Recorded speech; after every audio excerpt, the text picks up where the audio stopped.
Welcome back to Persephone Says. I have my very dear friend, celebrity wedding planner and CEO of Andre McKenna, MaKela Allen here. Hi, friend. Hi, friend. She is a mother, the host of Not My Timeline podcast, which is out now. Go check it out on Spotify, iTunes, and YouTube. And I'm just so happy you are here. Welcome. Thank you for having me. Oh my God. Welcome. Thank you. I'm so excited. I'm so excited. Finally. I know. Long time coming. Truly. So should we just kick it back as to like how we met initially? Yeah. And then a little bit of your history, because I was just saying, you are a cat. You've literally lived a million lives. Many and you are only 32 years old. Yeah, just turned 32. Literally. Yeah, a Leo baby. Yeah, definitely a Leo. A Leo. Oh, you are definitely a Leo. Yeah. Yes. In the best possible way. Thank you. But we met a couple years ago, really at Engage, I would say. Yeah, definitely at Engage. And it's just your outfits. I think that's just what initially drew me. I was like, God, she is fabulous. And I wish I could have that confidence. You're so sweet. Yeah. And you had just had your second baby. Yeah, that was Paris Engage. Wow. That was Paris Engage. Yeah, so my daughter was 5 months old. Yeah. And I just produced a project in France, drove up, and she was with me. Which is so wild. Wild. Now I look at it, I'm like, I did that with her? That was wild. Yeah. And you actually, so my team was on that project that you had just finished recording content in BTS. Yeah, you're right. So it was like a lot of this, but we didn't know each other. No, we weren't connected directly then. We had some people in between us. Yes, Let's just leave it at that. Because the universe just knew once we would collide. It would be an explosion in the best possible way. Yeah. But we like really became social friends, like social, and then like audio note girlies. Yes. Yeah. That's when you get the real stuff. That's when you're actually friends with someone is when you start audio. Oh yeah. If I can yap with you and just like, there's no filter, there's no anything, that's like, you're in my circle. If we are at the 5 to 8 minutes of yap in audio note, like best friends. Yeah, exactly. Yeah. And we're there, by the way. Yeah. No, but I'm so happy we've gotten so close, especially over the past year. And really getting to know you. So your podcast is out officially. It is. By the time this comes out, it is out. And we're working on it together. We are. And for me, I knew I wanted to work with you on it because one, I just admire how you've handled your own personal life. Thank you. Which is confidence. You as a mother, you as a businesswoman. And I knew you would be someone who would push me to tell my story, but also just would handle it with care too. 100. And you have an extraordinary story. And so I'm like, I know. I'm like a little fragile egg. Yeah. No? But you push me. I'm gonna push you. I need that. Yeah, because you have, and we'll go into your story. We'll go into all the things. But you as a businesswoman are so exceptionally sharp. And that's why I said your age, because you have achieved so much that people don't experience in their entire careers. No. And it's honestly from just saying yes. At times I wasn't ready and just to stand tall and just go for it. And if I didn't, I wouldn't be where I'm at in my career. Yeah, but I think it's a little bit more than that. I'm like, that's very humble and sweet of you. But it's like, and you always move in the same way. You're very direct with kindness and sweetness. Thanks. Yeah, I love it. I know exactly where I stand. We know exactly where we stand together. But I imagine that in all parts of your life, you operate in the same way. Yeah.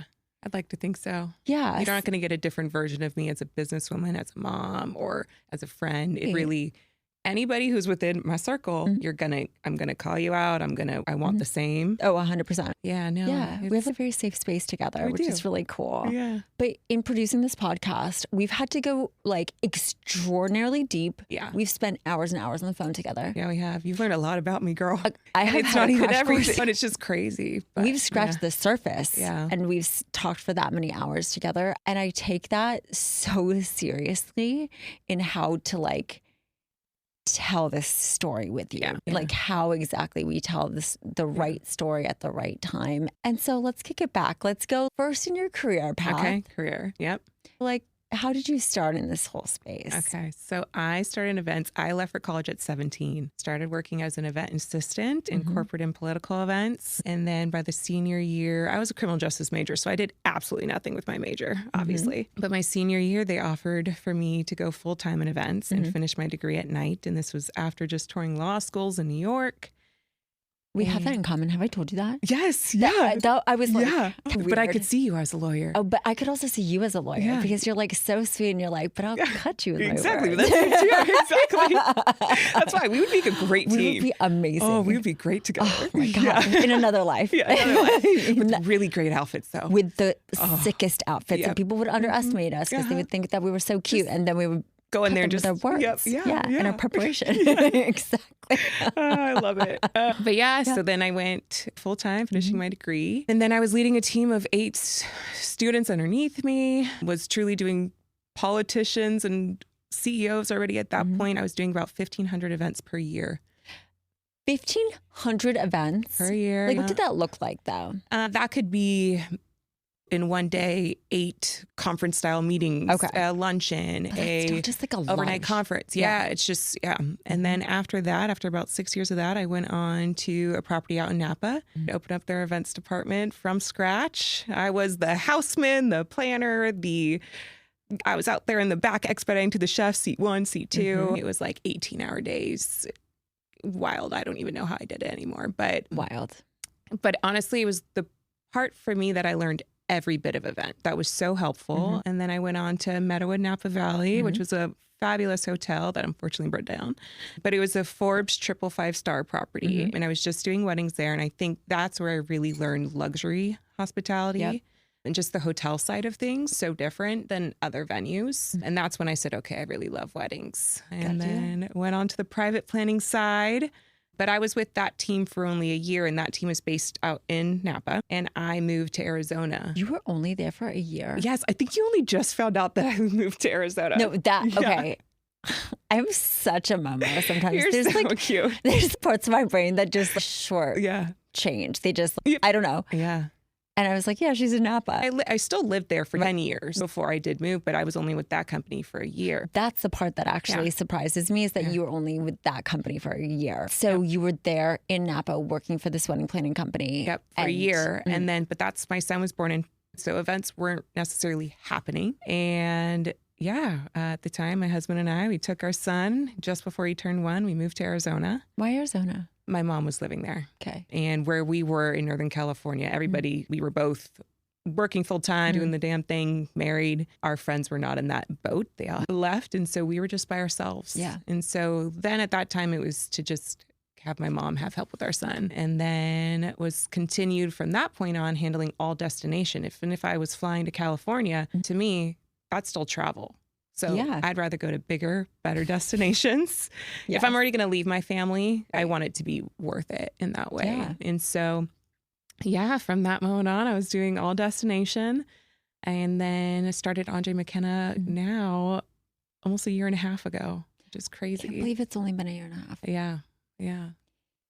But there were some other things that happened in between. Yes, there's definitely some things that happen more on the personal side. And while my career was definitely excelling, unfortunately now I look back and it was so many meetings, so many things that I was hiding from my clients what was going on in my personal life. Okay. So let's roll it back. You got married very young. Very young. So I met my husband days after turning 21. Wild. We shared that in common too. Yep. He was my only boyfriend, and got married a month after turning 23. Wild. Which now if my daughter tries to tell me she's getting married at 23, I'd be like, hell no. Yeah, I got married at 24. And I do not suggest that unless I'm obviously very glad. Yeah. But you are not, like, your frontal lobe is not developed. No. I'm sorry. No, it's not. But I look at myself then and it made complete sense for our lives. Same. Like we were so propelled forward. Like it for sure. Not doing it would have been at the time not right. And in my family line, I was old as a woman, not being already married, not already having kids by the time. And so so it's just a different time. But we got married really young. Had my son just before turning, we waited about 2 years. And then but really I knew, gosh, I would probably tell you from night one ever meeting him that he had his own demons. How did you feel that? Sense that from him? There was just a darkness that could come over him that it didn't matter what was in front of him, who was in front of him, even if it was me, just glazed over, just seeing red. Was he medicated? No. Never medicated? No. He had tried to when he was much younger, but it was just really frowned upon in his family. And he wasn't shown it's a positive, it's a healthy thing. You work on your mental health, you go to therapy. I was the first person to ever tell him to go to therapy. So he didn't know how to love himself. I really thought at 21 years old, I knew I was so broken from my own family history that, okay, if you're broken and I'm broken, let's just hope our broken puzzle pieces fit together is what I used to always tell him. I just thought if you used to say that at 21 years old. 21 years old, which is just, it's so sad because now I look back and the amount of times I tried to convince a man to love me, I wish I had the confidence I have now. It's what I definitely preach to my kids. But the day my son was being delivered, he was blacked out the night before as we're walking into the hospital. And alcohol was definitely for him his coping mechanism. It's how he hid his pain. He was always fully capable of doing and saying everything he did drunk, sober. It just lessened the fuse when he was drunk. So really what made us move at that point to Arizona, I couldn't trust him to just watch our son. And as events started to happen, I remember the very first time I went to go tour a property out in Napa. Again, it's COVID, so like, we're touch and go. Touch and go. Yeah. And he was probably blacked out by midday and forgot to feed our son. And I was only gone a couple hours. And that's really when I knew. And I had conversations with my mom of what am I going to do? And she just said, if you want your career, but you still want to be a mom, I'll help you. And so I had flown one time to her, dropped my son off so I could get on the next flight to Dallas so that way she could watch him. And he didn't even know I left the state because I didn't want him to know, but I needed to choose my career. And there's so many moments, again, while my career is excelling, that I remember one time I had just bailed him out of jail for slicing my foot after punching a mirror. Bailed him out of jail, I don't know, 2, 3 o'clock in the morning. And by 8 a.m., I'm on Zoom acting like nothing's wrong with my clients. And the amount of times I would sleep in my car rather than sleeping in our apartment or outside was just, I would just honestly became so capable of hiding what was going on. And unfortunately, that's the part of being in a domestic violent relationship. When you hide it, it's never going to change. And it wasn't until I was able to start telling people that things did eventually change. It took many years. We had an intervention for him, still living in California. After he destroyed our second apartment and moved it out. There's so many times I wish I would have walked away.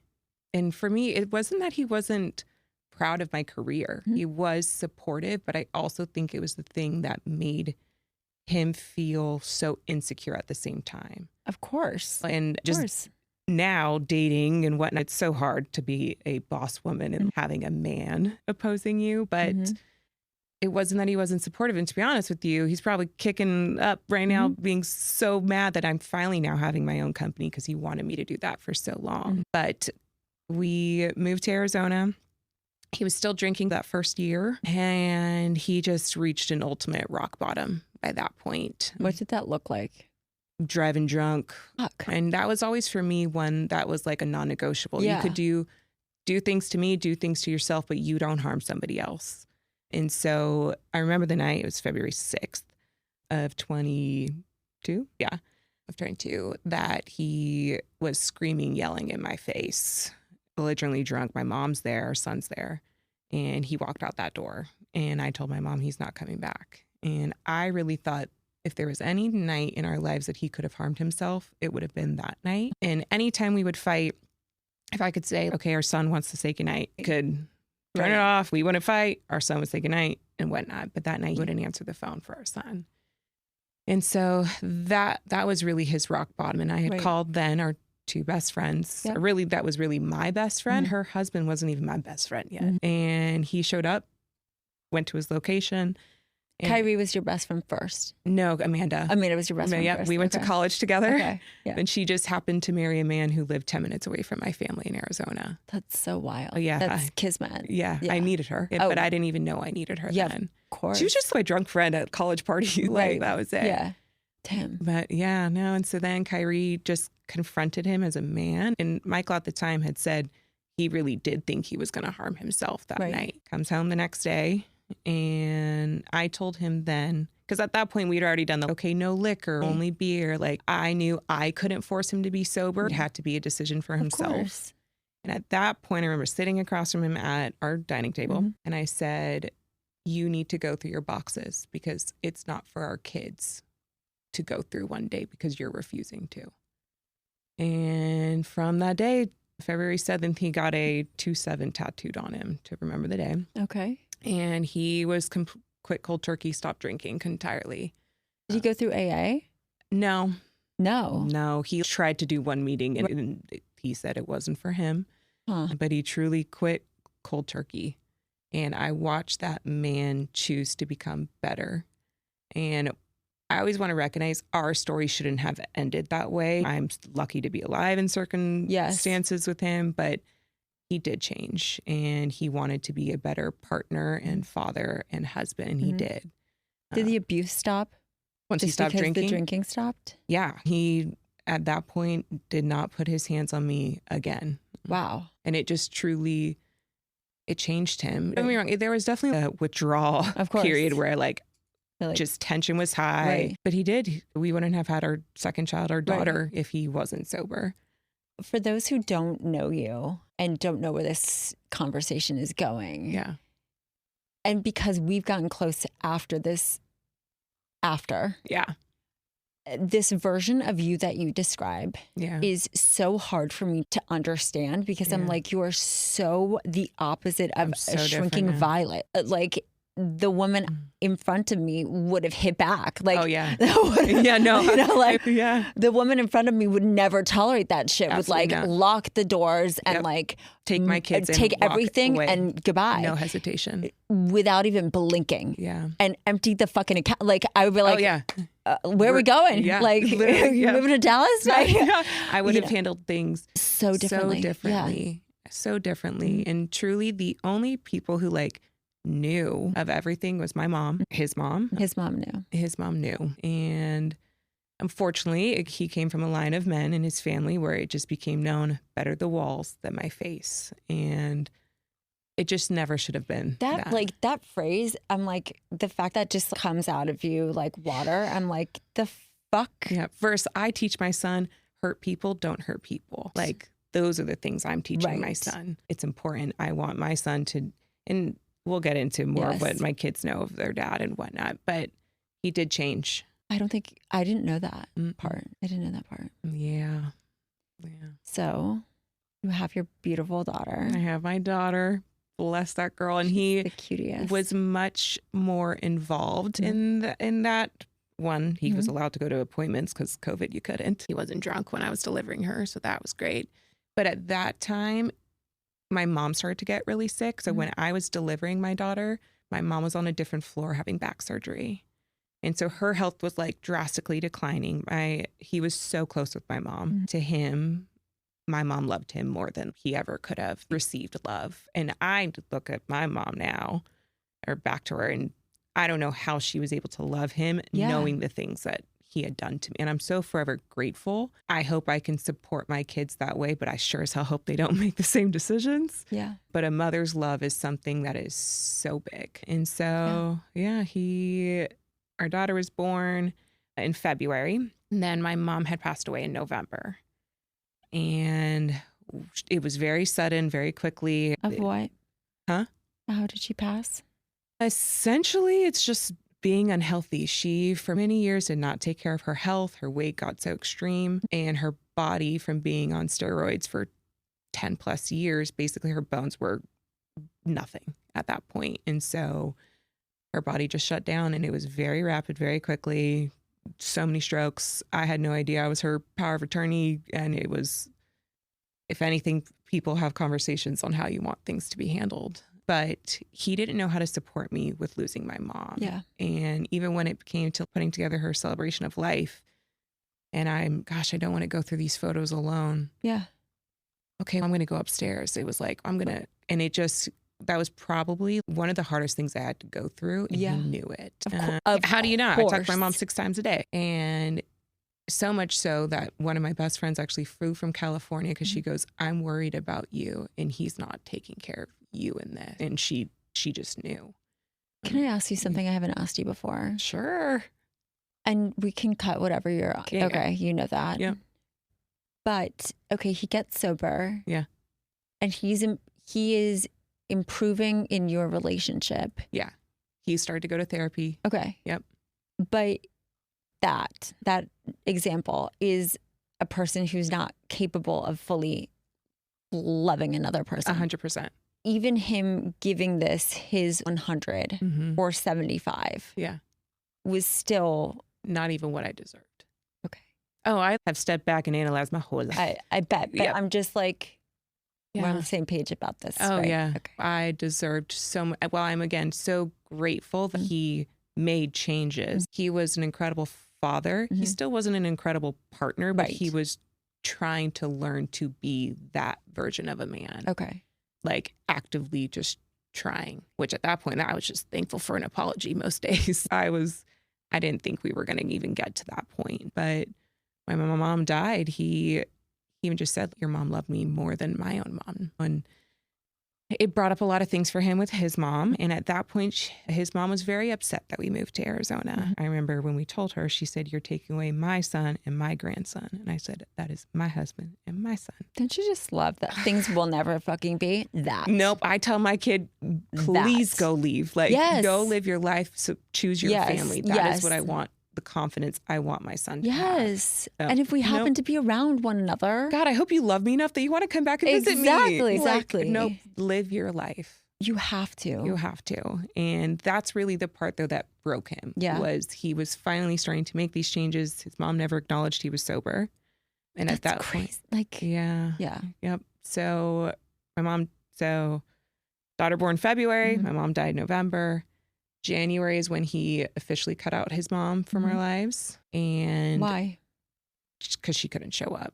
He begged her basically when my mom died, our family needs you. And she didn't. And, do you think it was to punish you? Oh yeah. She was so mad at me. Yeah. Oh, she was beyond mad, jealous. She didn't want to, she said she didn't want to see him live his own life to him. Like, that is just a bananas thing to say to a kid. No matter like how old you are, you're still someone's kid. Yeah. And a kid will always seek their parents' approval. Always. That's exactly where I was going with this. It's like. So he was forever just wanting her to say, I'm so proud of you for finally we did intervention. She saw the worst of him and she couldn't celebrate it. Yeah. And he was genuinely trying to make those steps to change. But I'll also add, so when my mom passed away, my niece was living with her. Okay. So we haven't talked about this either, actually. Yeah. Okay. So my niece was 15. Yes. She was living with my mom. And this is Michael's? No, my sister's daughter. Okay. Yeah. Okay. Yep. And when my mom passed, we took her in. At first, why? No one else was going to. She had no other stable family around. Her dad was in and out of jail. Not a great person either. And so here we were with a not even 1-year-old. Our son was 2, and now a 15-year-old teenager who's pissed off at the world and hates us and doesn't understand what we're doing and why. Why did you feel like you had to do that? Because I wish somebody would have saved me at 15 years old, and no one did. So I kept my head down. My way out was school, and I just wanted someone to fight for me. And so I looked at her, and I just wanted to just give her a fighting chance. You're going to make your own path, as I did. But I knew at that moment she was going to drop out of high school. She was going to just fail before she's even able to spread her wings. And so we did. But he turned to me, and I just would always tell him, I'm like, she's not your responsibility. I know she's my niece. And he would tell me over and over, she's our niece. She's our responsibility. So truly at that point, I'm believing there's just change and there's growth. Yeah. But meanwhile, I've already done a project in France. I'm traveling the world. I'm being flown to these incredible places. He's gone to go on some of these incredible trips with our kids are like, my career is excelling, but I still was dealing with heavy family things. Yeah. And then come May is when we had just told her we were doing a family photo shoot. And we told her in the family photo shoot, because we had told her, you get us till the end of the school year and you got to figure it out. But then we had told her, she was a sophomore, we're going to let you finish high school with us. In the photo shoot, she's crying, we're crying. And then what happened with her? She stayed with me. And so I had her, which we'll get to, but yeah. So then 2 weeks later, beginning of June, Father's Day weekend, we were about to be moving into a big, beautiful house. Truly 2 days later, it was a random Thursday, June 13th. We're packing boxes. I'm doing a quick Zoom. Life is happening. I go to physical therapy. He's supposed to meet me there. My appointment's 10:30. His is 11:30.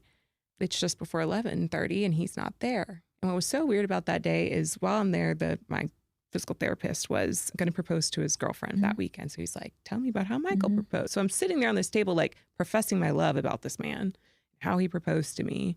And I get a text from him and it said, I love you. A moment later, I respond, I love you more. I didn't know what was going to be coming after that. And so I have goosebumps. I know.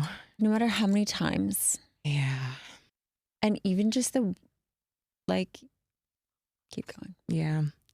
But he wasn't where he was supposed to be. And I did what any sane wife does. You look at their location. And what was so weird, and I've talked to other widows who are in the same circumstances as me, all of us who are in the same boat have this weird, eerie feeling of something in our gut is wrong. Don't know how to trust it, but you do. And I think of the times I knew he was drinking and he didn't want to say it, and I knew exactly where to go to find the freaking bottle. It's the same gut feeling. I just knew. At that point, we were together 9 years. We were married for 7. Yeah, I was with this person. I knew him. And I think that's the thing to put in perspective. I was 29 years old with this man almost 9 years. There's not many people in my circle who had been married or together with someone for that long with kids. While my career is happening, I was just always in a different boat than everybody. Yeah, Still.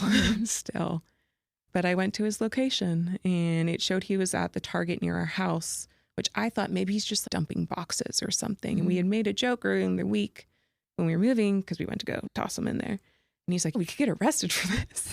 So when I pulled up though, in my gut, I wasn't alarmed yet that I saw his car surrounded by cops. And it was just this of course, that's the feeling. Something was wrong. It just didn't register. So I pull up and I'm like, excuse me, can I ask what's going on? That's my husband's car. You weren't freaking out. It just was so confused. Genuinely just what's his car doing over there? And they're like, how did you know he was here? And they immediately just start hounding me with questions. Which is gross. Yes, yeah. And I was like, I just followed his location. He's just not where he's supposed to be. Yeah. They have me sit down and they tell me they're waiting on a drone to come in because they think he might have taken his life and they can't approach the car until they're able to clear the scene to make sure that it's safe for them to approach. And at that point, I'm like, what the fuck do you mean? What do you mean? I call up Kyrie, at that point, he's no longer my best friend's husband. He's also my, but all 4 of us actually were best friends by that point. We all 4 sat down. How are we going to raise our kids? They knew the ugliest parts of us. They wanted to choose and support. We made an active choice. Hey, let's actually be great friends together. Yeah. So I called him up. It's also the day after his wife's birthday. Her family's in town, all these things. And I said, Kyrie, I don't know what's going on, but Michael may have done this and I need you to get here. He was there within 10 minutes. And angel. To this day, him and I, we laugh, but also cry at the same time because I still regret calling him because I don't wish upon anybody the images I have seeing him when they open up the car. And that is something him and I will forever share. Of course. And I hate that's something I know he has to live with too. Yeah. And he always tells me to shut the fuck up because he's like, I would, yep. Yeah. He's like, because who the fuck else would you have called? And what are you going to do, be alone? And sure enough, so they opened up the car door and I saw everything. They didn't block the car. What? So many things. Yeah. But they tell me they got a pulse. And so now Kyrie and I are flying on the freeway, following this ambulance to the hospital. He dropped our kids off that morning. So I had a very early Zoom. And so he had taken the kids to school that morning. We're getting to the hospital. And honestly, once we got to the hospital, the doctor came over immediately and was like, there's nothing we could have done. I probably asked her 3 times because it still was just nothing was registering. But when we were driving on the freeway, I texted his mom and I said, have you heard from Michael today? Because that's often what I would have done in a drunk bender of his. That would tell me he's still connected, coming home. Yep. But there was times he would drive up to her to go run away. And she goes, no, I haven't heard from him. Why? And I didn't respond yet. Obviously, we get to the hospital, and then I had my aunt actually call her to tell her what had happened, because then I'm being interrogated by 4 cops in this freaking hospital. And yeah, and so on June 13th, he took his life. My niece was home with him. And so on that day, I was 29 years old, and all of a sudden I have a 1, a 3, and a 15-year-old. I leave the hospital hours later, and I thought, what about my kids? They got to get picked up from school. The one thing I'm probably the most thankful for is I never had to go back to our house. He didn't commit suicide in our house. It was in his car, but I don't think I could have ever handled walking into our house and seeing a toothbrush or a sticky note with a cute little word on. There's zero chance I would have broke far more than I ever did. So you were about to move into this house. You 2 hadn't. days. Nope. So half of our house is in boxes. We're in the process of moving. Whoa. And do you think that was on purpose for him? Do you think he did that on purpose? To spare you from... I don't know, because it's not like I could have afforded that big ass house all by myself. I don't think it was timing, because the real thing, it was Father's Day weekend. He also never met his father. The amount of conversation I have had with that man about he wanted to be a dad. That was probably the thing him and I bonded over the most, was if you would ask little MaKela at 10 years old what she wanted to be, it was a mom. He wanted to be a dad. So there's a lot of questions I would have for him right now, but that's a piece I'll never forgive him for doing that to our kids. But went to my aunt's house. They brought my niece over so I could tell her what happened. And at the time, I just told her I wasn't trying to fuck up your life anymore. And she's, because of you, my life hasn't been this good.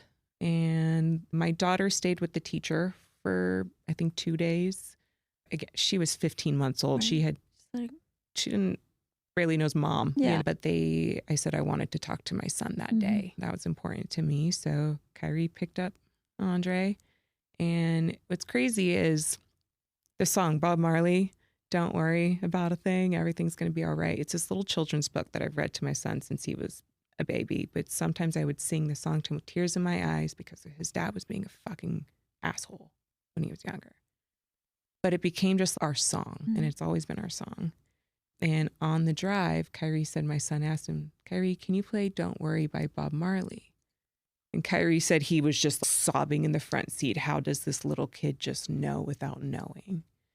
I haven't met Andre just yet, but he has the most soulful, he has lived many lives. He's lived so many lives. He is just a 60-year-old man in this little 6-year-old body. And he just, so funny, because I always wish I had a daughter first, but now I wholeheartedly know I was meant to have my son to know what an unconditional love is by a little boy. Yeah. Of just you actually learn how to hurt people. Oh, yeah. It's not an innate thing. And I see that with him. He just bleeds so much kindness and love that it's he will stand up for someone and be like, no, hurt people, don't hurt people, because that's what we learn. Yeah. Telling my then 3-year-old, there's nothing to prepare you for that. My son was already in therapy for my mom. So I remember calling his therapist. Which yeah, again, I'm team therapy. I'm team you work on your mental health. Yes. It was which is so progressive, especially since that isn't your upbringing. Yeah, no, that was not my upbringing. And over his grandmother, which a lot of people, by the way, wouldn't do that for a grandparent. Yeah. Yeah.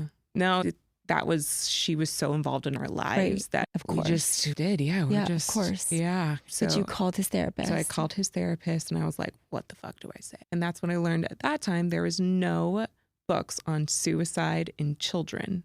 They talk about the likelihood of it repeating, but they don't have anything of therapy books, mental health to understand how kids are going to process. So at that time, I didn't have any answers. So a question I always get asked is, do my kids know it was suicide or what? No. Short answer is no, they don't. Not yet. Not yet. They say you should have the sex talk with kids by the time they're 7, because by that point they're exposed to whatever in school and all the things. So his therapist had said, use that as a marker. That's the thing I'm supposed to compare this to, is the sex talk. Which is wildly different. Yeah. Wildly different. Not the samesies. No. Respectfully. Yeah, respectfully, quite different. Quite different. Yep. Yes. But I was already just so terrified of him wanting to go visit his dad and not understanding, because he's 3, that you can't do that and whatnot. And I felt like at that time, I just created this really tight bubble because I was so scared of him, because he's such an old soul, hearing somebody talk about it. Oh my gosh, of course. So I was so scared. No one was allowed to be around my kids whatsoever. I would have locked the doors. Yep. Yeah. Yeah. But meanwhile, I had a wedding in 2 weeks that I ended up turning over to a colleague. But 3 weeks after, I'm on a plane going to California because I had to work. I had to provide for my kids. And how do you explain to my son, at that point, still 3, that I'm coming back when his dad dropped him off that morning? So it just became this, from that moment forward, mommy always comes back. But I also don't lie to my kids. And so I've been so careful with the language I use with them of, I am always going to come back. You bet your ass I would fight a damn pilot if it meant I got to get home. Yeah. But I can't control the weather. I can't control if I get into a car accident. There's things out of our control too. Yep. Yep. Because I don't want it to ever be that I've lied to them in this. And it starts with that too. Yeah. That was the way you parent is, it basically propelled our friendship forward so quickly because I'm watching you on my screen unpack things that I've never seen anyone talk about. Yeah. And never seen someone who has experienced so much pain show up, still show up. Yeah. B, show up with a smile that is genuine and isn't fuck the world. The world is a dark place. Like, I don't want to hate men. I don't want to hate the world. I, if anything, realize that love is so much more important. Being kind to people is so much more important. I remember the day of his funeral, going in to go get milk. My daughter needed fucking milk. I'm in the grocery store, just watching people laugh. I'm watching and I'm like, these people have no idea I just buried my husband. Like, I've been thinking a lot about that, where it's like night 1, you're trying to go to sleep. No. I'm watching my son shake because he's just physically so confused. And it's just, you have no idea what somebody's going through, truly. But the world continues to spin. The world's going to continue to spin. And that's when I started early on in Widowhood. I used to be like, the sun's going to come up tomorrow. I just have to get through these 5 minutes. I just have to get through this hour. I just have to get through this meeting and act like my clients have no idea. For weeks, my clients didn't know what had happened. And I had to get through Zooms, go through things. I had to. And I don't want to say I become a master compartmentalizer, but you learn how to show up for people differently. But the hardest part for me, really, year 1 of Widowhood, is I wasn't honest with both versions of him. At that point, my social media, anything about him was truly, he's an amazing father, husband. There's nothing bad. When meanwhile, there's Disneyland photos of us and I'm turned a certain way so you can't see the bruises on my arm. But I post that we just had an amazing trip. And again, you don't know what somebody's going through. Exactly. And so I'm not proud of it. But on the 1-year anniversary is when I released a podcast with really walking through just the day of us finding him. And it was more so meant for him and I said we were going to do it. We never thought we were going to release it first. We just said for our own therapeutic, let's, because really at that point, I even struggled to look at him in the eyes because I have flashbacks of that day. And it was it was so hard. Of course. You done EMDR? I have. For different things in my 20 plus years of therapy. Yeah. I don't need to now. I mean, once you learn it, you're like, okay. Yeah. Have you done it? I know it's amazing. No. I loved it. I probably did now 5 years ago. I think I need to. Oh, we could, I got you. Yeah. But I've heard it's really helpful. It is. In helping you look at a situation, but like back and remove you. Yeah. And so that's where I learned those tools when I processed my family thing. Right. Unfortunately, the amount of years of therapy work that I've done prepared me to be the healthiest version to approach this. I don't think anybody's capable of this. And again, there's not books on how to handle this, especially as a parent. And it's just wild. But that's weird. Because suicide is the leading death in the US right now. Yes. And it's wildly not talked about. Yes. And I have now, obviously being on this side, am so much more aware of how many years of this has been happening and families just hid it. Oh, your uncle died in a car accident because that's what you're going to tell a 3-year-old instead of telling them the truth. And then it's that there's so much shame around suicide loss. I must have known. I was like immediately, the amount of messages that were so unkind. Right. Wild. Which I want to talk a lot about that. I want to talk a lot about those motherfuckers because you Okay. Your social presence now. Yeah. Now I talk about You what's talk about happening. everything. Yeah, I talk about Love all it. the things. Yeah. All the tea. And on the podcast, we're talking about There's no Band-Aids. We're just fully off. just like fully unfiltered. Yeah. But the shit that people have the audacity to say makes me want to take off my fucking earrings. I think what makes me most angry is like how the best compliment someone can give me is how I show up for my kids. But it's also the 100%. Thing that can piss me off more than anything else is don't tell me I'm a bad mom. Don't you wish you could just take off? Yeah.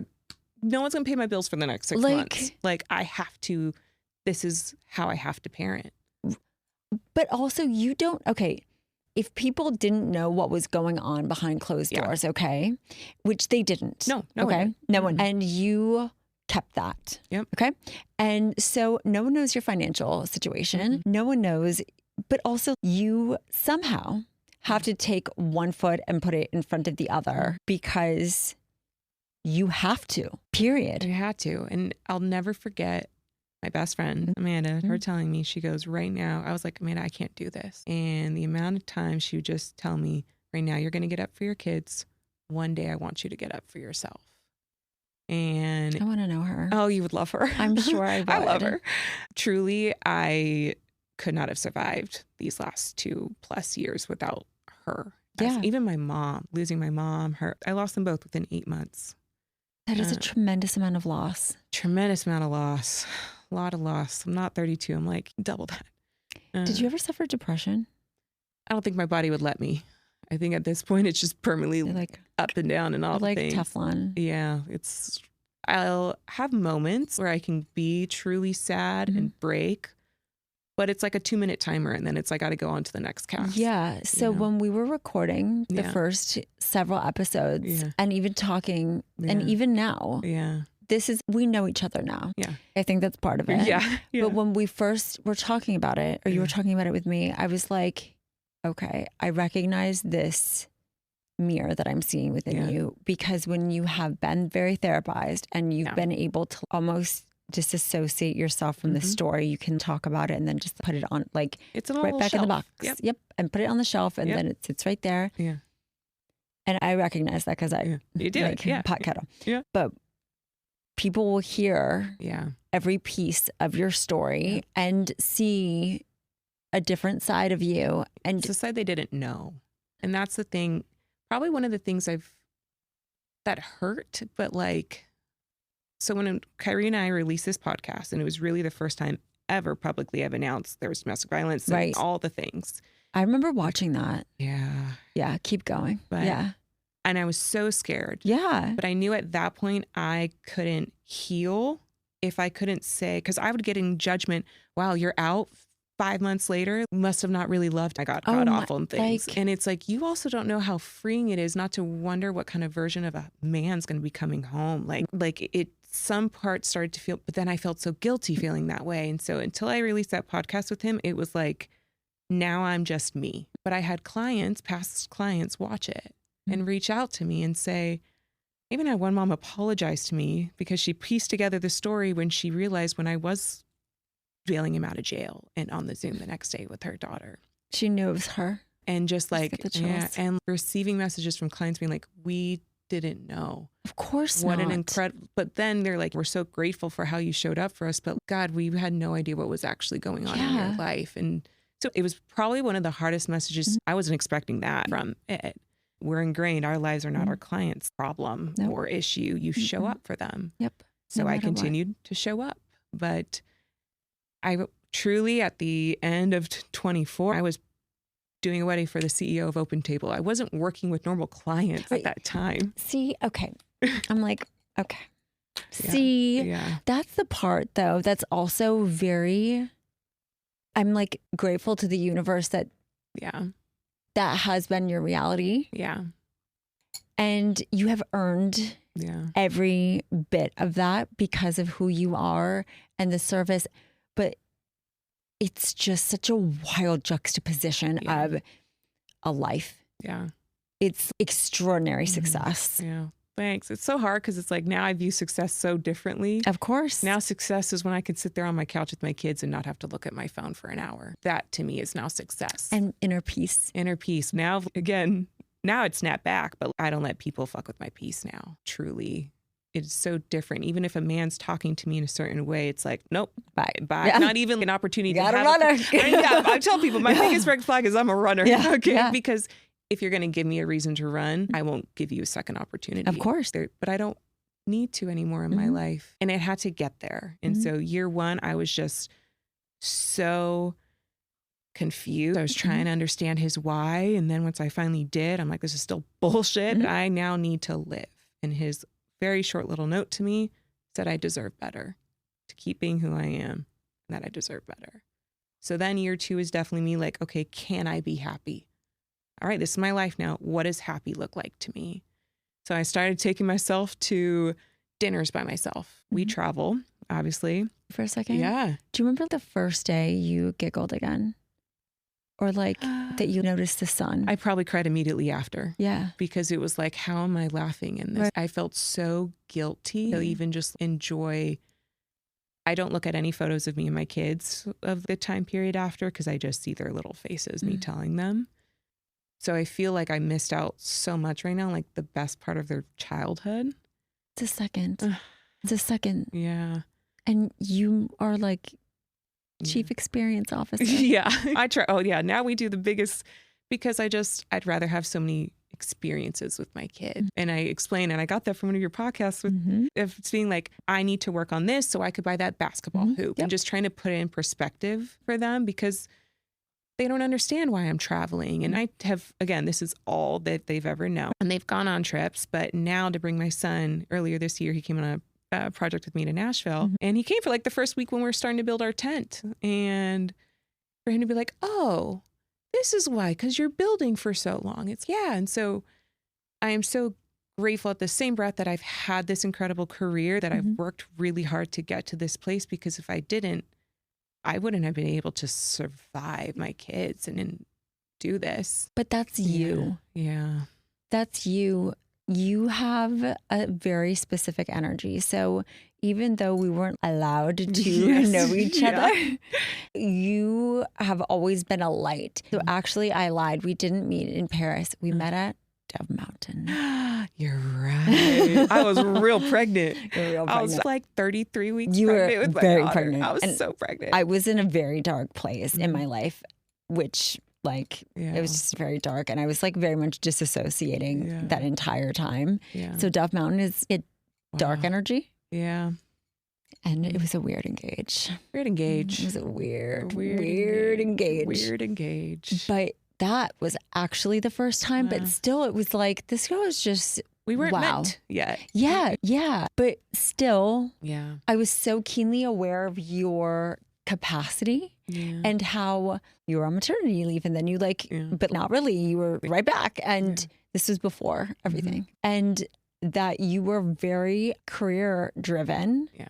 Which there's a handful of us in this industry, like we are who we are, right? Yeah. I don't know if you feel this because we haven't talked about this before, but I struggle to connect with women who don't have a career. Oh, it's real hard. Amanda is my one friend. Yeah, aside from exactly. that, I have one. I can't, because you don't understand my life. Yes. You don't understand how my brain works. You don't understand how I still show up as a mom. Yes. But I think like a man. And yes. Yeah. No, I struggle. I love women, but Same. I really struggle to connect with women who can't understand the business side, because that's. Or judge it. Which is too. like. And they just think we're around the world and blah, blah, blah. Yeah. I'm like, you have no fucking idea how hard I work to do this. Yes. It's not an easy industry. No, it's grueling, actually. It's grueling because you don't show, and by you, collective you, we don't show the grueling parts of it. No, of course not. You're not showing the emails at 2:30 in the morning, finishing in a design board, and your kids coming in the room, and you've got to still be finished by 8 a.m. for your Zoom meeting. But that's what you got to do. That is life. That is life. That's life with littles. That's life with littles, and that's life in this industry. Yeah. And there's a hamster wheel about it often. Yeah. Yeah.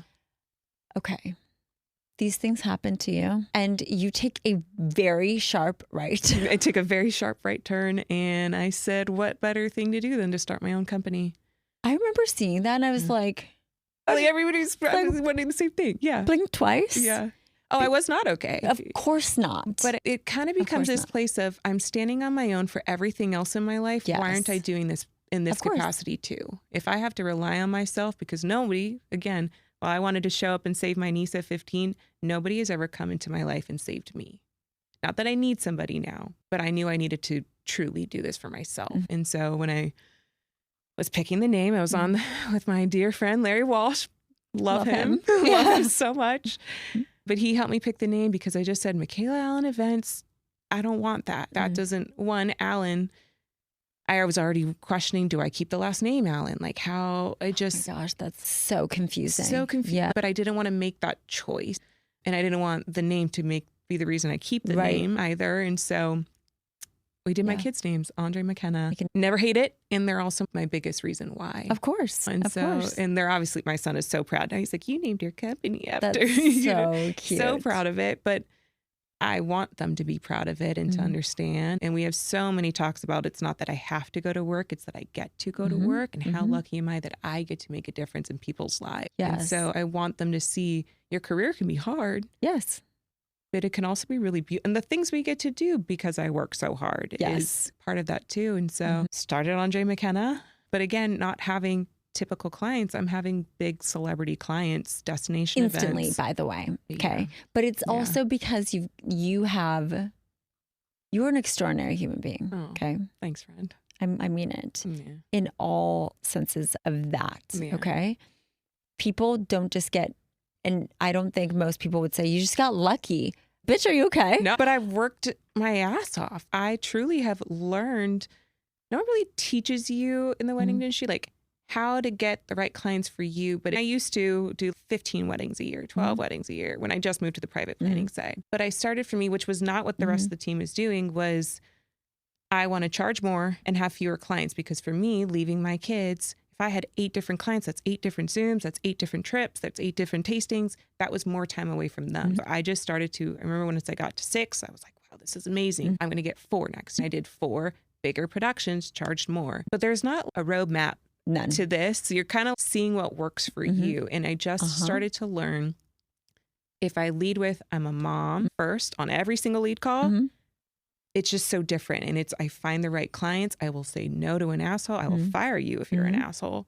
But I didn't have that confidence into the industry either. But it's that finding the right clients changed everything for me. Of course. But I think but you are a magnet for greatness and kindness. I only want kind people. I want a couple that's actually genuinely in love. Yeah. I still believe in love. And I had to ask myself that. Yeah, because we're in the field of love. Yeah. So when I'm hating my partner for leaving me the way he did and with our kids and all the things, I just remember teeing up my very first father-daughter dance and being like, how the fuck am I supposed to do this every weekend? Actual fuck. And at that point, that's 2 months after. How do you do that? And I just really had to sit with myself, what do I love about this career? Because it's not that I have to stay in weddings. I could only just do corporate. Sure. I could just change what I do. Sure. Or the amount of people who've told me I should just quit being a planner and just go work at a venue again. One, I wouldn't have the freedom I have with my kids to show up the way I do. Yeah, it's never going to happen. Not happen. Yeah. Like, no. The money is not the same. No, it's not. No, it's not. But I had to ask myself, and that's the thing now. And I actually had somebody on a lead call. The mom wanted to talk to me. It's okay. And she goes, I just have to be really honest with you. I'm concerned. I said, about what? She goes, given your life, do you still support marriage? Because I want to know that whatever message you're going to be giving my daughter on her things are that you're still an advocate for love and for me. And I was like, I'm going to tell you right now, we're not a good fit. Oh my God. I'm like, wait, oh no, I didn't move forward. I said, I'm going to tell you right now, I absolutely believe in love. And if you had listened to any of the conversations that I've had thus far with your daughter, you would know that. So I actually don't think this is going to be a great fit. And I wish you the best in your planning journey, and got off the phone.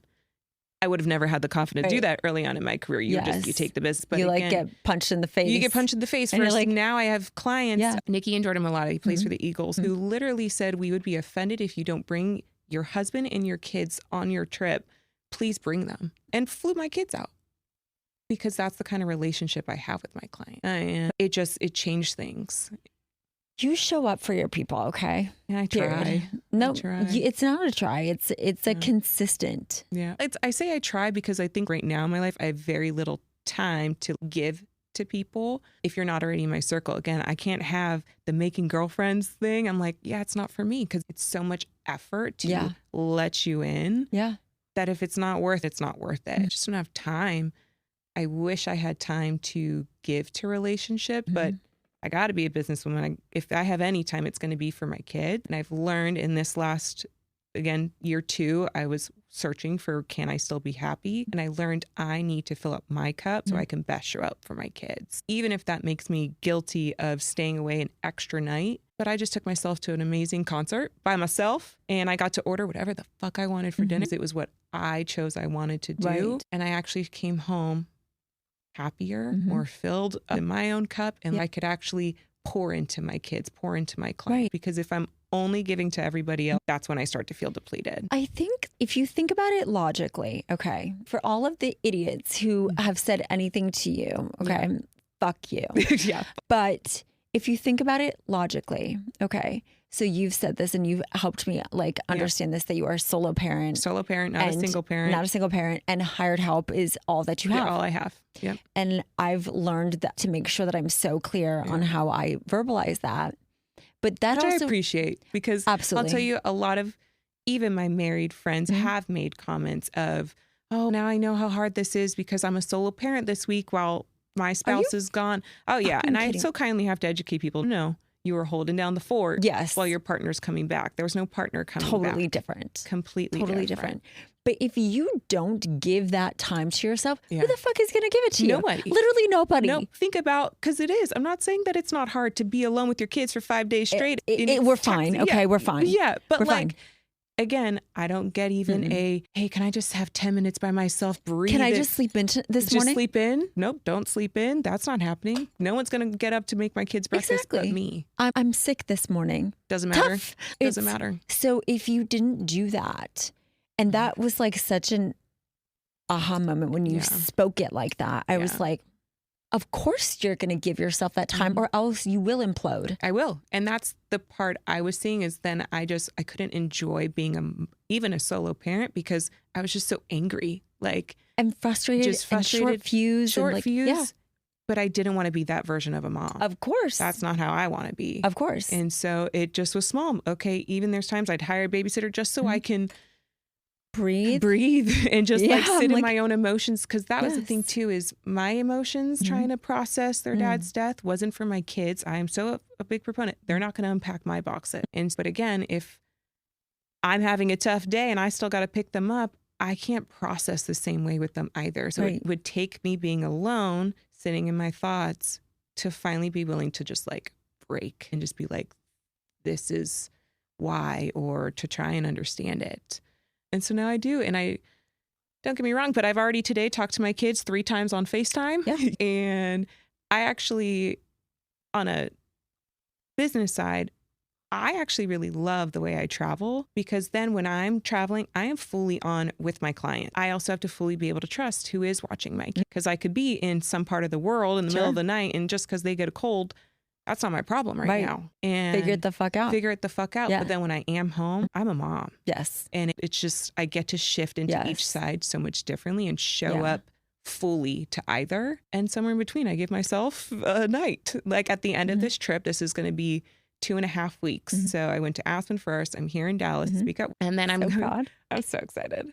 And then I'm taking myself to Austin to go to an Ella Langley concert because that makes me happy before I go home. I'm home for 2 days. Throw my best friend her baby shower, and then I'm off to California. And I just have to say, 2 of those things are for me. Yeah. And like, I'm going to cry. Like the fact that you would do that for me. Oh, 100%. Yeah. Yeah, but no, most people would not do that. Okay. And I show up for my people and I consider you one of my people. You are my people too. You are my people too. But like, it is not lost on me that what she just described that is for me. Yeah. And not the fam trip before. We'll get up. That's fine. But like you have continuously showed up for me. Yeah.